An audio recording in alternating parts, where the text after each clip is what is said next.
Hello and welcome to the morning sports briefing here on Saturday, the 31st of October. Welcome to the weekend, everybody.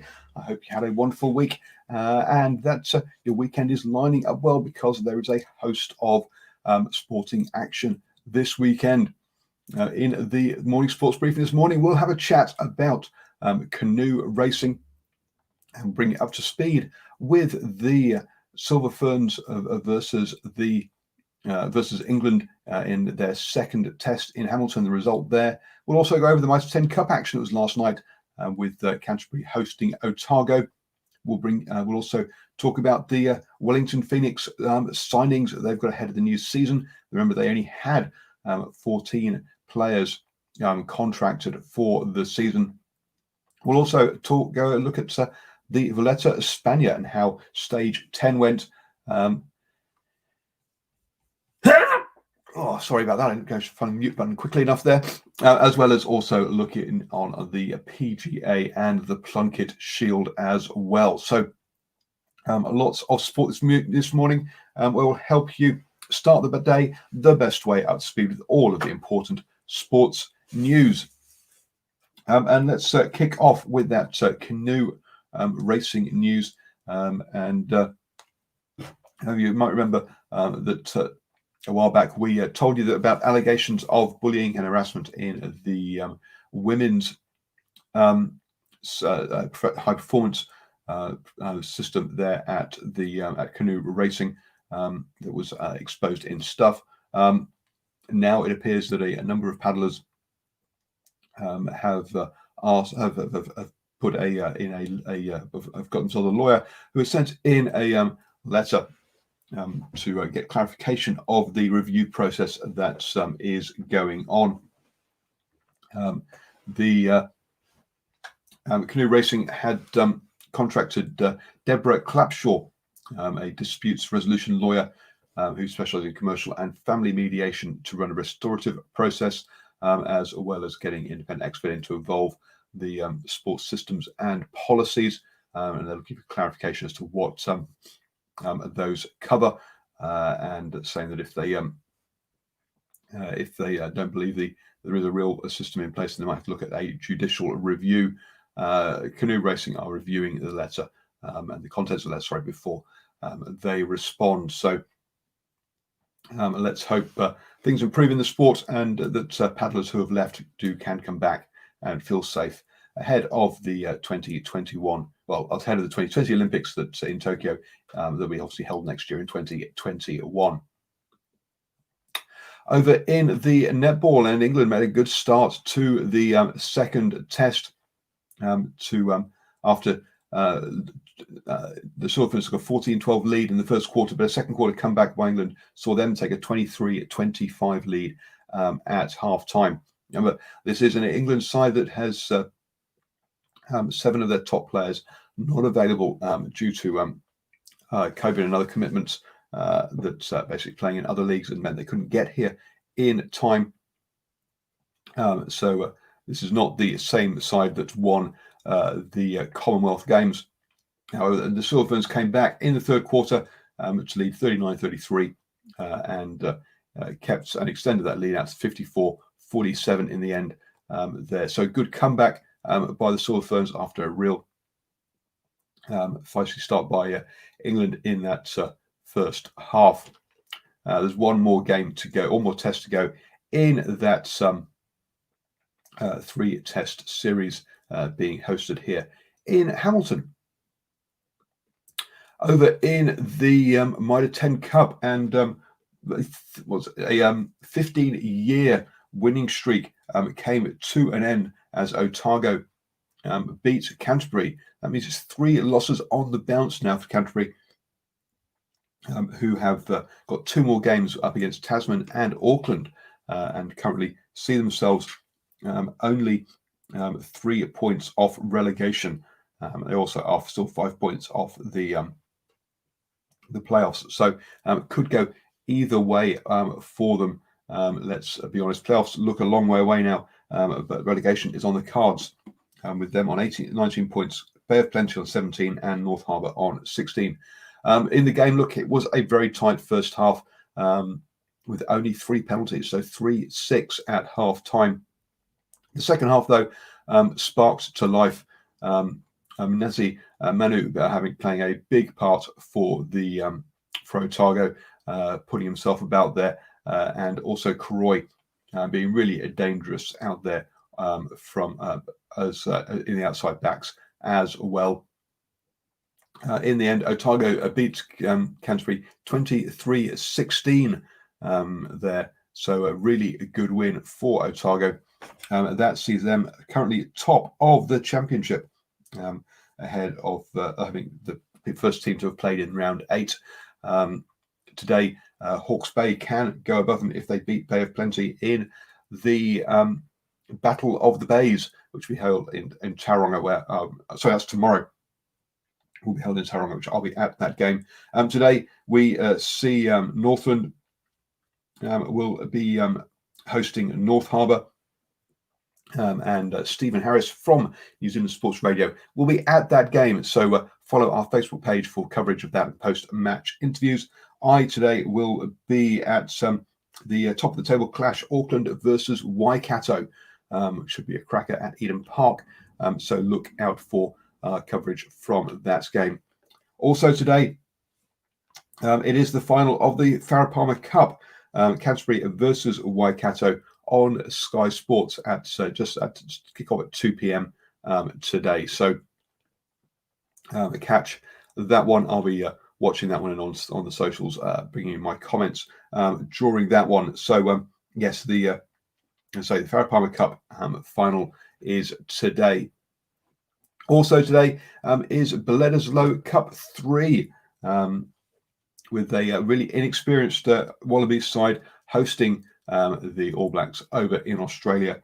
Kick-off for that one is 9:45 p.m. New Zealand time. So again, join us at 8 p.m. on Sunday evening, when we'll bring you a review of all of the rugby action for the weekend. We've also got the Six Nations overnight as well.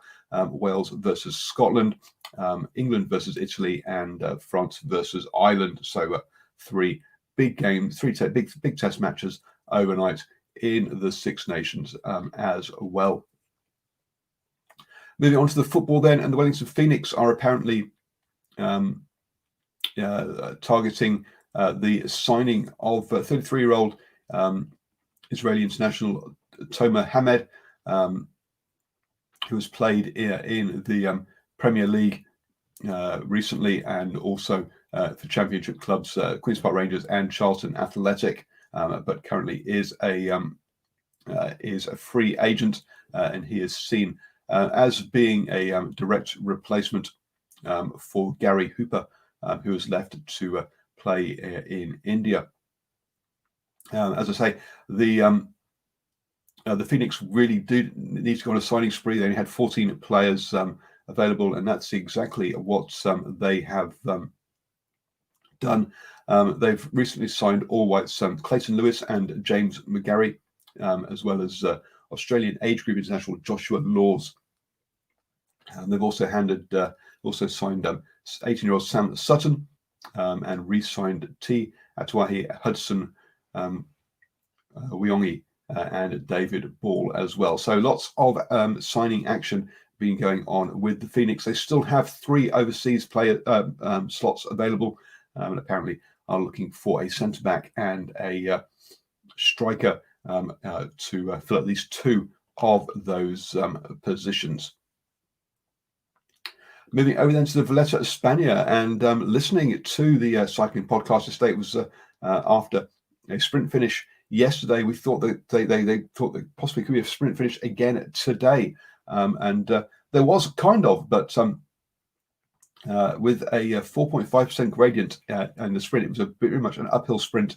Definitely not one for the pure sprinters. We saw that as Primož Roglič surprisingly won the sprint to go into the overall lead.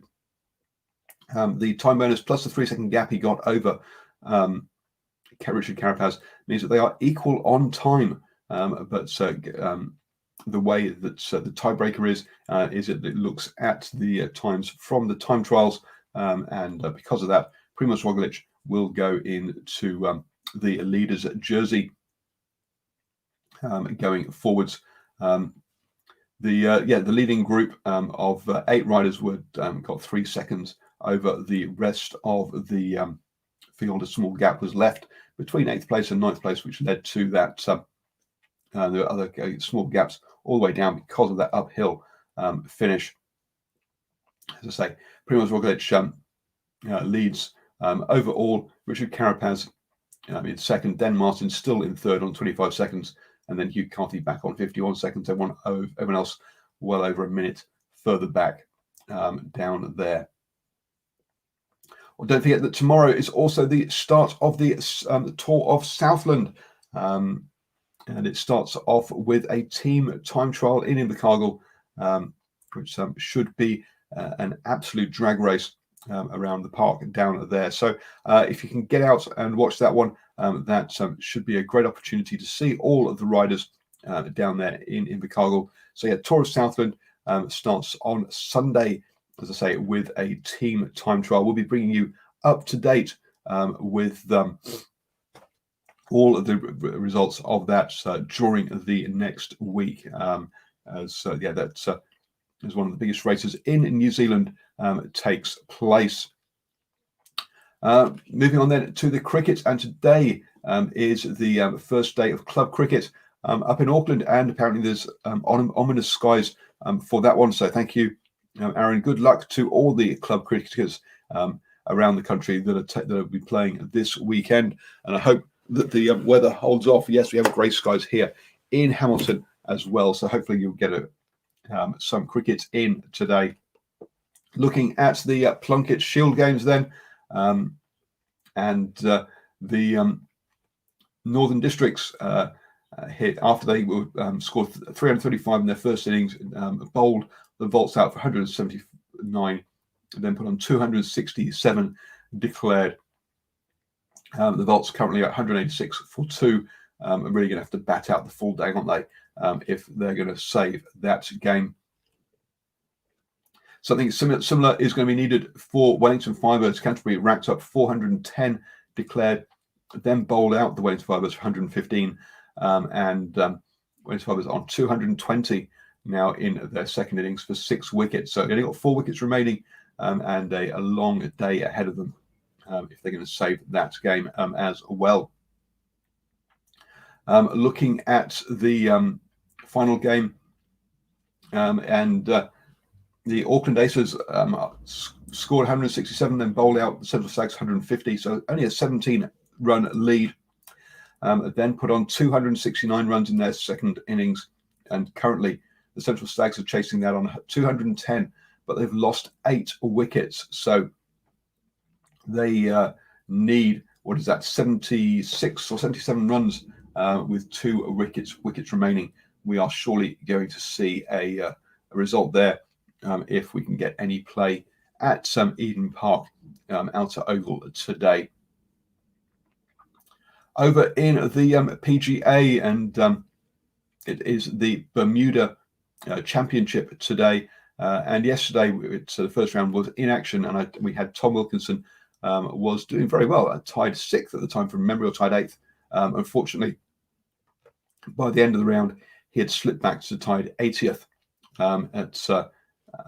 at even par, a long way behind leader Malniti, who is on 8 under par. So need a big round from Wilkinson in the second round, you think, to make the cut into the weekend for that one. Don't forget that you can listen to us on the go. Just search for New Zealand Sports Radio on your favourite podcatcher, be that Apple Podcasts, Google Podcasts, Spotify, iHeartRadio, all of those wonderful places.